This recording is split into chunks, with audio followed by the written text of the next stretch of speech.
tao may rescue diri sa phase 3. Maluoy taon mo. Nanami sa rooftop tanan.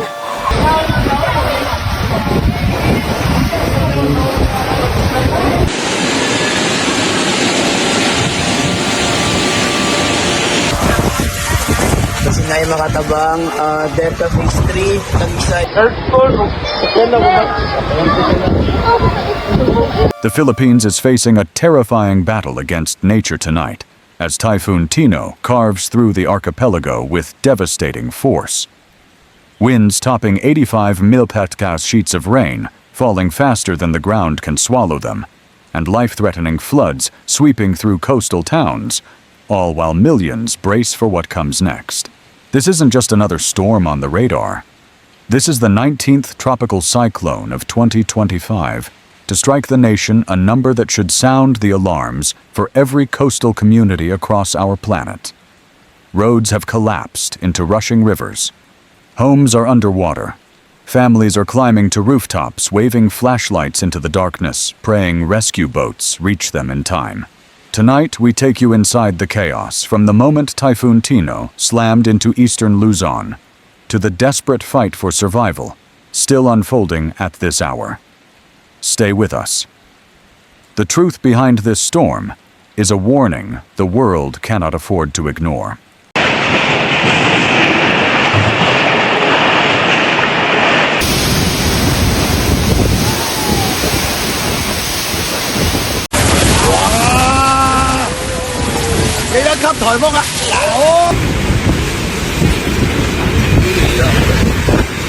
Typhoon Tino made landfall on November 4th, roaring into eastern Luzon with sustained winds near 85 mph and gusts pushing 100 mph.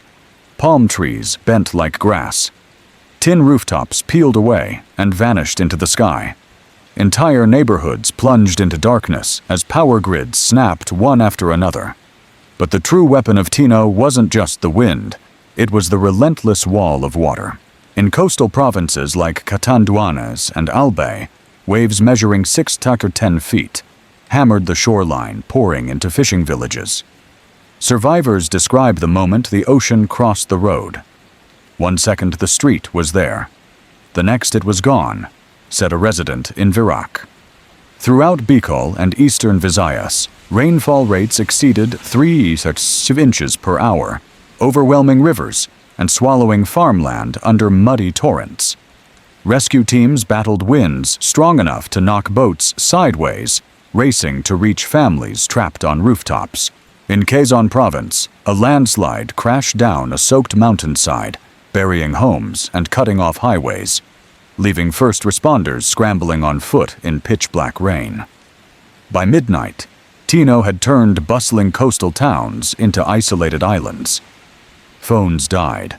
Sirens went silent. The only sound left was the storm itself, pounding against every door still standing.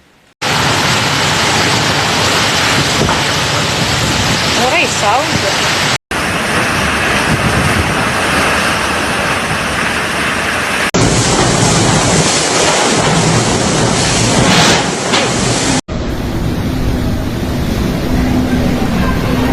As floodwaters surged higher, survival became a race against time. Families in Camarines Sur, awakened by water slamming into doors, scrambled to find anything that could float: plastic bins, styrofoam coolers, even broken furniture. Parents lifted children onto cabinets as water climbed up their chests.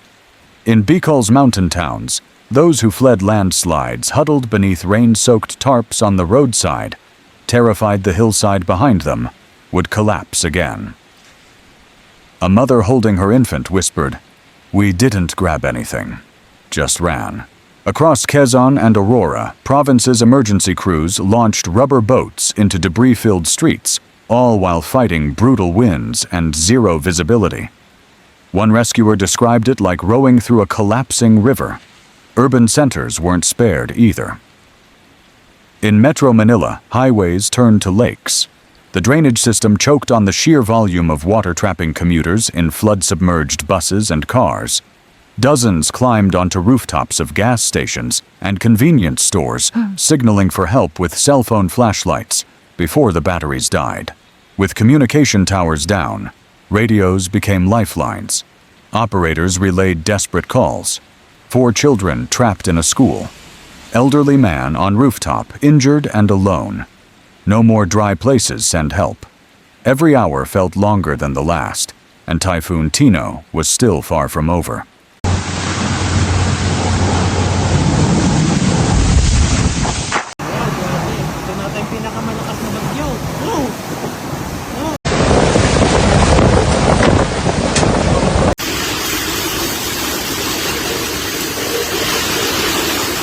When Typhoon Tino made landfall, the Philippines didn't just face water, it faced impossible choices. Parents carried children on their shoulders through neck-deep floods, pushing against fast currents and floating trash. Elderly residents who could barely walk were lifted into makeshift rafts. Refrigerator doors, water tanks, even bamboo frames tied together with rope. In Quezon Province, a group of neighbors formed a human chain to rescue a stranded grandmother trapped in her collapsing home. In Marikina, volunteers on surfboards retrieved families from rooftops as floodwaters swallowed entire blocks. Inside evacuation centers, the struggle continued. Hundreds packed into school classrooms, soaked clothes, rattling windows, and the constant fear that the roof might not hold. A nurse set up a small table to treat wounds from debris and glass. Crying children searched for missing pets. Dozens sat quietly, clutching only what they managed to save. Some losses are harder to measure. A fisherman in Sorsogon, staring at the open ocean, whispered, "My boat is gone. That boat fed my family." It was a moment where heartbreak and heroism lived side by side. Despite exhaustion, volunteers kept returning to danger, not because they had to, but because no one wanted to leave their neighbor behind.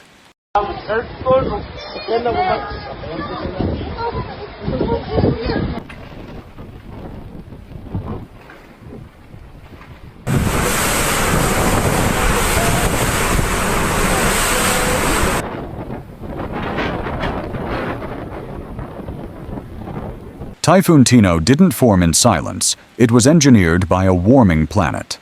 Meteorologists traced its origins to a tropical disturbance moving westward across the Pacific. But once the system reached waters measuring over 86 hours, more than 1.5 above normal, the ocean became rocket fuel. Warm water evaporates faster, loading the atmosphere with immense moisture. Add the Coriolis effect, and the storm began spinning like a giant turbine. Meanwhile, upper-level winds above the ocean stayed weak low, wind shear, meaning nothing tore Tino apart as it strengthened. Within 48 hours, the system ballooned into a powerful tropical storm. Satellite scans revealed towering supercells with thunderclouds punching over 50,000 feet into the sky.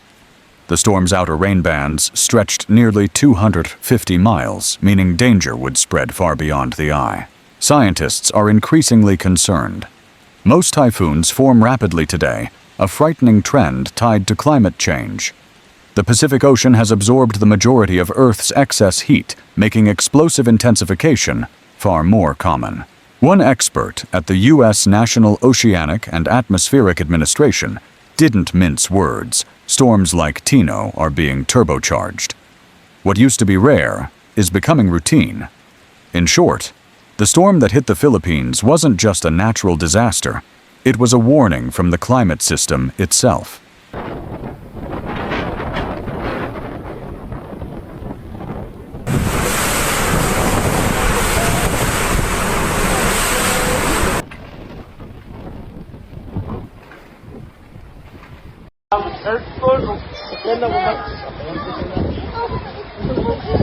As Typhoon Tino hammered the Philippines, the nation's disaster response kicked into high gear. More than 20,000 emergency personnel, including the Philippine Coast Guard military units and volunteer rescue teams, mobilized across the hardest-hit provinces. Rubber rescue boats, high-clearance trucks, and helicopters were deployed to reach families trapped by rising waters. In low-lying coastal towns, the Coast Guard navigated floodwaters filled with floating debris to to pull survivors from rooftops. Soldiers carried elderly residents through chest-deep water, while local rescuers went door to door checking for people left behind. Roads blocked by landslides were cleared through the night shovels, scraping rock and mud under pouring rain. Evacuation centers multiplied inside schools, gyms, churches, and even shopping malls as over 45,000 people fled their homes. Relief teams handed out bottled water rice, canned food blankets, and hygiene kits to exhausted survivors. Engineers rushed to restore damaged power lines. Hospitals operated at emergency capacity, relying on backup generators to keep lights and life support systems running. Volunteers, students, drivers, and local shop owners carried heavy boxes of supplies, proving that community solidarity can be just as powerful as official response. Every action, every rescue, every mile traveled against the storm was a testament to the Filipino spirit. When disaster strikes, no one stands alone.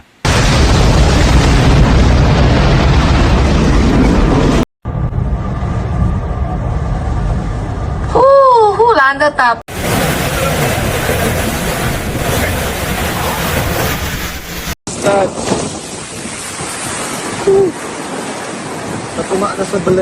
Typhoon Tino is more than a natural disaster. It is a warning written in water and wind. Every year, the Philippines faces the highest number of tropical storms in the world. Warmer oceans fueled by global climate change are intensifying these systems, making floods faster, landslides deadlier, and storm surges higher than what previous generations ever imagined. Tino is the 19th named storm of 2025, a statistic that should stop us cold. Coastal communities like those in Sorsogon and Quezon know this reality all too well. Homes that once stood hundreds of feet from the shoreline are now steps away from the ocean, vulnerable to every crashing wave. Cities like Manila continue to grow upward, but without enough protection below outdated drainage systems that buckle under just one night of extreme rainfall. Scientists warn that storms like Tino will only become more frequent and more violent. And while the Philippines has one of the strongest disaster response systems in Asia, even the best preparation cannot stop the sea from rising. The real lesson: survival is no longer enough. Adaptation must become the mission. Resilience must become the standard. Nature has changed the rules, and humanity must change with them.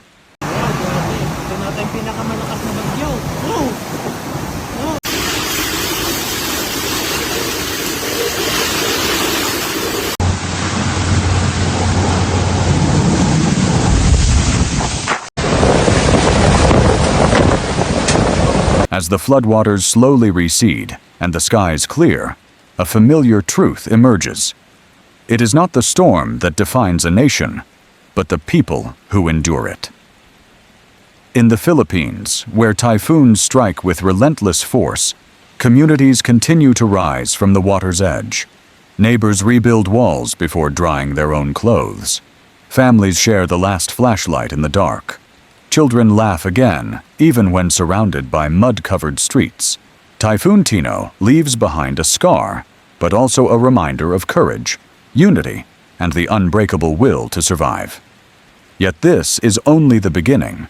Climate-driven storms are growing stronger, striking faster, and damaging deeper than ever before.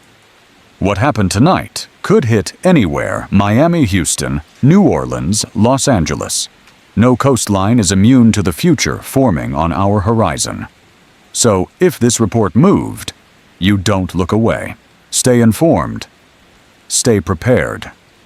Support communities on the front lines of climate change. Like, share, and subscribe to join us as we track nature's fiercest forces and the people who fight back. Because every view, every voice, every action brings us one step closer to a safer tomorrow.